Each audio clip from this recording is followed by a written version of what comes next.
I think we have to begin with dementia as a total syndrome. So it's a syndrome of a group of symptoms. They're cognitive, behavioral, and functional.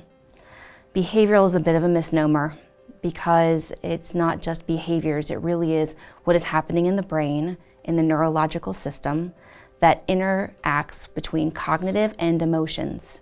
And so there are things happening in terms of emotions arising, maybe not being as regulated as they would have been without dementia, and then interacting with the cognitive ability to maybe inhibit or express those emotions.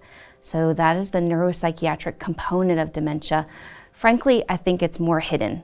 So many families are looking for things like repetition or memory lapses, when in fact the neuropsychiatric changes, maybe in judgment, for example, occur before you may notice memory changes. Neuropsychiatric symptoms is that range of symptoms that are expressed that are due to underlying changes in the brain and the brain's ability to have chemicals that transmit messages between brain cells, and then our own emotions that arise as well, and our ability to then express those emotions. Neuropsychiatric symptoms are quite a range.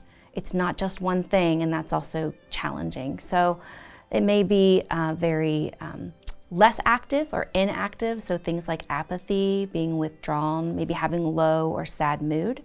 It may be very active, like agitation, being physically aggressive would be probably the other end of that spectrum.